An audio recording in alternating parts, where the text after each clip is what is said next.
Over the weekend, we had two fatal wire strike accidents, ironically, both accidents involving Cessna 180s, resulting in a total of 7 fatalities, including our friend Dan Williams, a very experienced Alaska bush pilot and well known in the big tire community, recently married to our friend Katie Wado. Here's what we know so far. These are two separate accidents, both involving Cessna 180s. Dan's accident occurred on Friday, about 2012 local time, just prior to dark. Dan had two other friends on board that were fatally injured, and they crashed on the Platte River just south of Fremont, Nebraska. The weather at the time of the accident looks like winds out of the north at 13, gusting upwards of 21 knots, 10 miles, overcast at 6,000 feet. And it looks like the accident occurred right here on the river just south of the Fremont Municipal Airport. So it's believed that this was a river bar landing area that Dan was very familiar with, and it involved a set of power lines that Dan was very familiar with. And this is the insidious nature of power line strikes.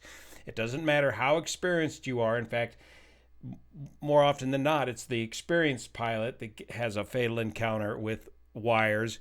But also it's the wires that you momentarily forget about. You know that they're there, but you momentarily space them off and they get you. Here's a picture of Dan's 180 after the crash, and it looks like the wires went right through the vertical tail right here. Don't know if they impacted other parts of the aircraft as well, but it looks like it took a portion of the vertical tail and the rudder right off the aircraft. The second wire strike occurred on Saturday at 10:15 local time. The aircraft was November 4679 uniform. This occurred near Trilla. The Cessna 180 Skywagon was destroyed when it clipped power lines, impacting terrain near Trilla, Illinois. 4 occupants were on board that aircraft and were fatally injured. The weather here was winds out of the north at 19 gusts to 22, 8 miles visibility, and low ceilings down to 500 feet or so. Here's a picture of the accident aircraft involved in the accident in Trilla. Preliminary reports this flight departed outside of the Nashville area, and the accident occurred up here in Illinois. There's Trilla, tiny town, and the elevation of the nearby airport is about 722 feet. And looking at the preliminary ADS-B data, looks like the crew was flying fairly low altitude, 2,000 feet, 1,800 feet, 1,900 feet, apparently trying to stay below the clouds before the data ended. And on this one, the destruction of the aircraft was very complete. It's presumed that it's this set of wires that they hit right here. But based on the complete obliteration of the aircraft, I don't know if the wires were the cause of this accident or whether this was a C-fit or a loss of control of the aircraft prior to hitting the wires. But nevertheless, the aircraft did go through a set of wires before impact. Here's Dan on the cover of the Big Tire Pilots Facebook page. We got a lot of young new pilots getting into the big tire flying trend, and anytime we're operating below 1,000 feet, we are in a wire environment. Every time you go lower than 1,000 feet, you are increasing your chances of suffering a wire strike exponentially. And I think there's a lot of new pilots out there that don't realize just how dangerous and hazardous this invisible hazard is. You can't always see these wires, and it really doesn't matter how experienced you are either as to whether you're going to hit a set of wires or not. Statistically, it seems that oftentimes it's the more experienced pilot. Dan was an experienced Alaska pilot, an ag pilot. But nevertheless, we got to review the risks involved with wires anytime we're flying low altitude. Really, the best cure for this is to stay above 1,000 feet. And we've had a lot of friends here on the Big Tire community have some personal experiences with wires. Usually a wire strike is fatal.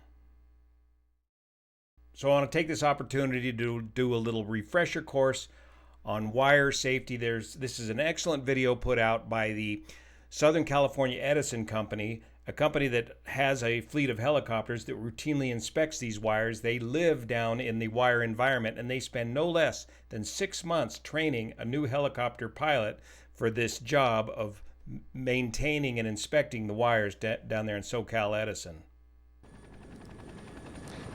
I don't think it's uncommon to have nightmares about flying and getting tangled up in wires.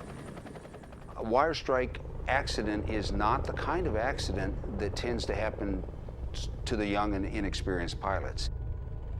Pilots need to understand not all wires are marked, and at typical flight speeds, they will be almost invisible.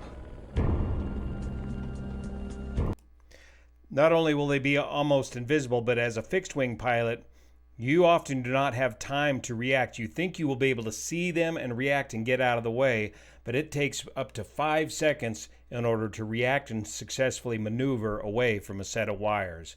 But the hard thing is, first you got to see them, or B, remember that they're there. My personal wire strike story goes back to when I was learning to become a lead plane pilot for the U.S. Forest Service. At the time, we were flying Beech Baron aircraft. This is a picture of a Beech King Air lead plane pilot that's leading the tankers in on the drop. So part of the job is to go down the canyon, find the hazards, mark the hazards, and then pick up the tanker in a quarter-mile trail formation and take them down the canyon and show them exactly where to drop. One of the neat tools we had in the Baron was a altimeter that you could set to minimums, and that would set off a little alarm, a little bell when you hit minimums. So part of identifying the wires is you would find the altitude of those wires and set that altimeter to either the altitude of those wires or preferably a little bit higher to alert you in time that those wires are there. Why? Because you're gonna forget about those wires. And I did. I went down the smoke-filled canyon numerous times, working it all afternoon, and then the smoke laid down the other direction, obscuring the wires, and down the canyon I go, and with the tanker in tow, and this time the altitude alert went off. I had completely forgotten about those wires, and I couldn't see them because of the smoke. An invisible hazard. Here's another pilot story. There's a good chance that you'll come across some situation that will catch you off guard, and you will let your guard down momentarily, and that's what it'll get you. Totally invisible, never saw any poles or anything whatsoever. Just all of a sudden I'm looking at the shoreline of the river, and then the water, and then just multiple strands of wires just that quick. Though this video is a little bit dated and deals primarily with rotorcraft because they're in the wire environment all the time, this still pertains to fixed-wing pilots, especially those that are flying low altitude. Now here's some statistics from Bruce Landsberg. Remember when he was with the NTSB? And every day, these hard-to-see obstacles pose a deadly threat to every pilot, crew, and passenger who flies below 1,000 feet. This is the wires environment.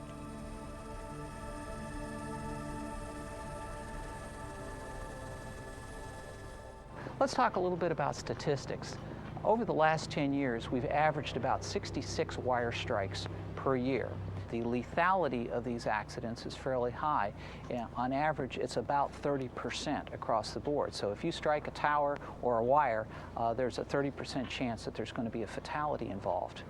That changes, in fact, doubles when we go to operating in or around instrument meteorological conditions or at night. If you can't see the wire or the tower until the very last minute, or you may never see it, the lethality doubles to almost 60%. 66 wire strikes per year back when this was videoed, 30% fatal. If night or IMC, that jumps up to over 60% fatality rate. And wire strikes are the #1 cause of fatalities in rotorcraft because they're operating down in that environment so much. So as a fixed-wing pilot, the obvious thing to do is limit your exposure to that environment being less than 1,000 feet above the ground. Here's another pilot's story talking about distractions in the low-level environment. Momentarily losing your situational awareness. It only takes a momentary lapse. Aircraft are no match for steel towers and cables. It's important to understand that familiarity with the hazards in a known airspace is no guarantee of safety. I did have a near miss about a year ago. There's 4 towers that are very close to the airport here. I see them every day when I take off. Very familiar with where they are. I had been watching these towers, but I forgot about them for a moment. And when I looked up again, I was only 5 seconds from being entangled in the wires. It made it very difficult to sleep that night. 40% of the pilots who hit wires, which is nearly half, knew the wire was there when they hit it. You can go out here and take a look at a power pole and look up and clearly see the wire and say, well, there it is. It's a visible hazard. But when you put a pilot and a crew in an aircraft 60 feet above the ground looking in a different direction or looking down on that wire, all of a sudden it becomes a very, very different entity. Visibility science becomes a huge issue there. And pilots and crews are subject to illusions. They're subject to different light perspectives on the line.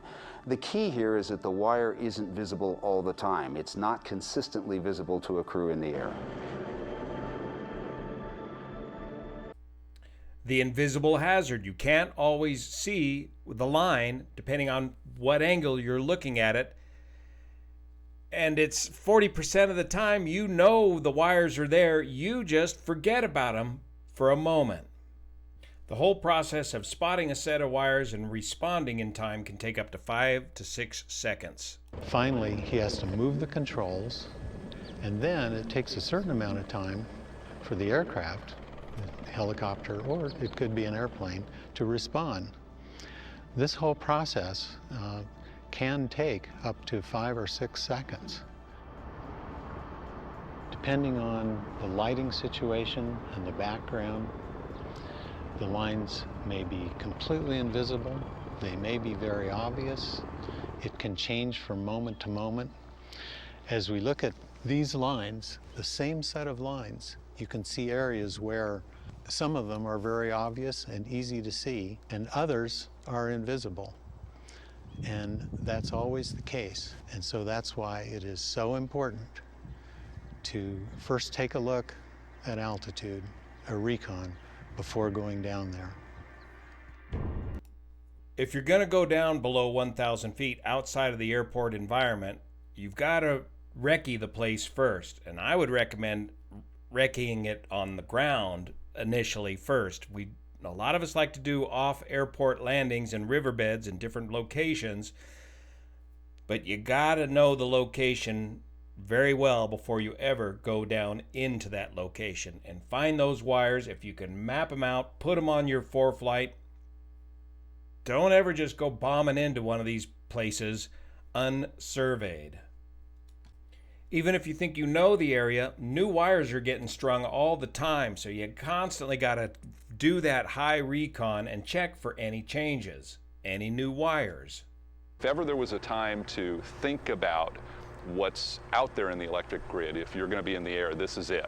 So you need to really be aware of that and be aware that just because you've flown a particular path before doesn't mean it's safe anymore. There may be a new transmission line, big towers going in, and you've got to really be on your game. We had one of our pilots in California working on a line, and he dropped a crew off on a tower structure. Came back, that's why I meant, came back a while later, and they had raised the static wire where he was working. Since then, we've been real active about making sure that you know exactly what they're doing on these structures when you come back, and he just barely tipped the wire. The static wire is the high, thin wire over the top of the high voltage transmission lines. Wire strikes are indiscriminate as to your experience level as a pilot. It's a myth that more time in the cockpit will make you more safe. Experience is not a guarantee for safe flying in the wires environment. So a low number of flight hours or inexperienced pilots are not typically the pilots that are getting involved in these accidents. Usually these are pilots that have over 2,000 hours, are usually between 45 and 55 years old, so have been flying for several years, and just for whatever reason lose their situational awareness. So if total awareness of your environment and the amount of time spent in the pilot's seat are not guarantees for your safety, what is?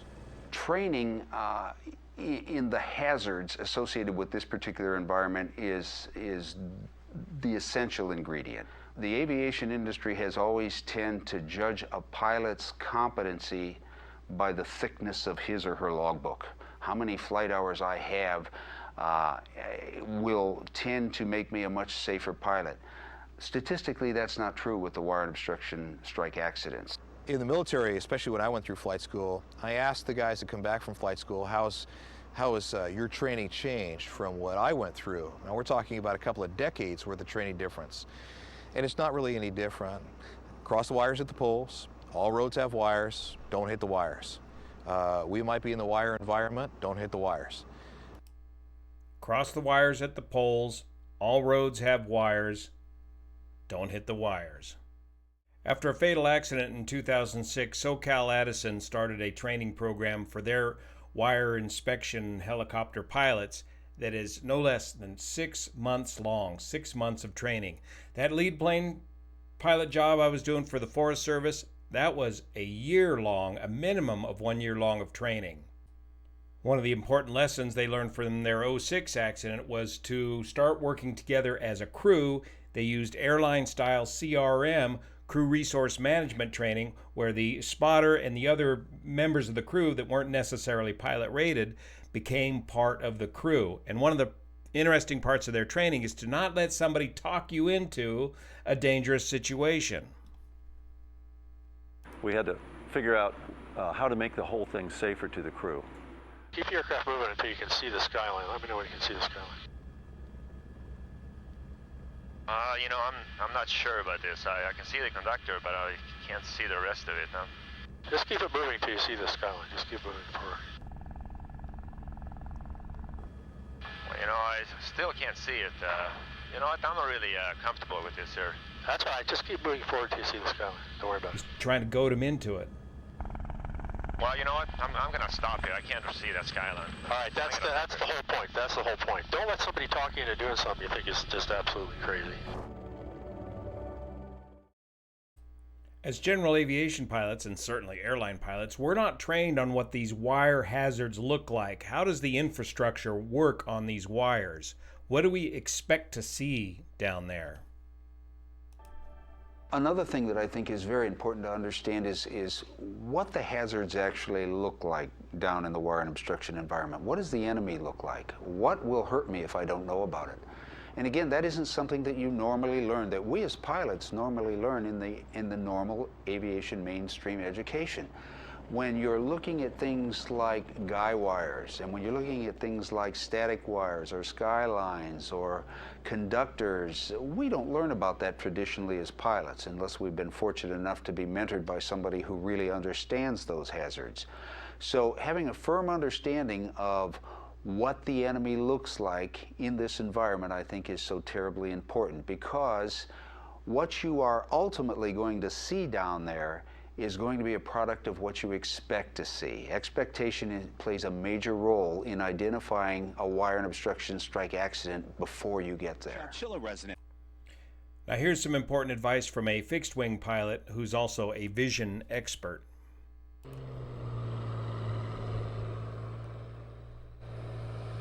If I could emphasize one piece of advice, it would be this.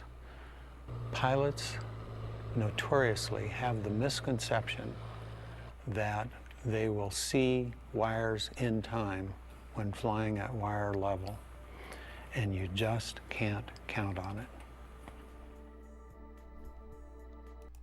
It all comes up much too fast. Wire strike accidents, like most of these other pilot error accidents, are 100% completely preventable. But you don't know what you don't know about the wire environment unless you've had extensive training on flying in the wire environment. You know, we lost four really good people in that accident. And the primary, you know, the original hit on the helicopter was from a wire. Two pilots, Jeff or George, weren't the type of people that took chances at all. They were very, very, very conservative on weather, on all that kind of stuff. So there was a reason they were there. Even the best laid plans can come up with some problems and force you into the wire environment. I don't know what to say. It's still really a raw nerve. We're quite a lot like a family here. You know, a lot of times we spend 3 meals a day here together. We train here together. We work together, and it was more than losing employees and friends. It was really close to home. So they're all trying to deal with it the best they can. And you know, that's really hard to have a helicopter and 4 people leave and never return. It's tough, you know.